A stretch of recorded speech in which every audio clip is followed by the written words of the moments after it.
Alchemist. जी हाँ, 20वीं सदी की सबसे मकबूल किताबों में शामिल द ग्रेट अल्केमिस्ट। हेलो दोस्तों, मेरा नाम है रोशन सिंधी और आज मैं रिव्यू करने वाला हूँ द ग्रेट अल्केमिस्ट को। तो कहानी शुरू होती है एक चरवाहा लड़का जो अपनी भेड़ों की रेवड़ के साथ यूरोप में दर बदर भटक रहा था। एक रात वो एक खंडर चर्च में एक पेड़ के नीचे सो रहा था। उसे एक ख्वाब आता है कि मिस्र के पिरामिडों के पास एक बहुत बड़ा खजाना है।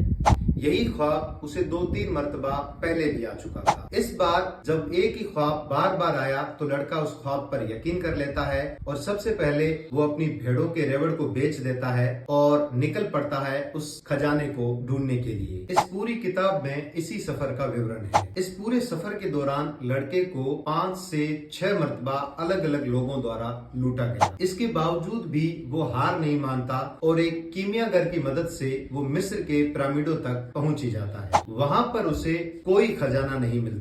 वह उसी जगह लौट आता है जहां से उसने चलना शुरू किया था। उसी खंडर चर्च में लड़के को खजाना मिलता है और कहानी खत्म हो जाती है। इस पूरी कहानी से हमें 2 चीजें सीखने को मिलती है। पहला, कभी भी हार मत मानो और सकारात्मक सोच से आगे बढ़ो। इस कहानी में लड़के को 5 से 6 मरतबा लूटा गया और वापिस लौटने पर मजबूर किया गया। हर बार गिरने के बाद वो अपनी मंजिल की तरफ बढ़ता गया। जब जब उसे लूटा गया तो उसने लुटने का रोने के बजाय अपने ध्यान को इस ओर लगाया कि मेरे पास बचा क्या है, और फिर से एक नए जोश के साथ उसने अपने सफर को शुरू किया। दूसरा, खजाना कहीं बाहर नहीं, हमारे पास ही है। कीमियागर की कहानी और खजाने का उसी चर्च में मिलना हमें ये सिखाता है, खजाना कहीं बाहर नहीं, हमारे पास ही है, हमारे अंदर है। हम सभी के पास ख्वाब है पर उनको पूरा करने की हिम्मत नहीं जुटा पाते तो उनको छोड़ देते हैं।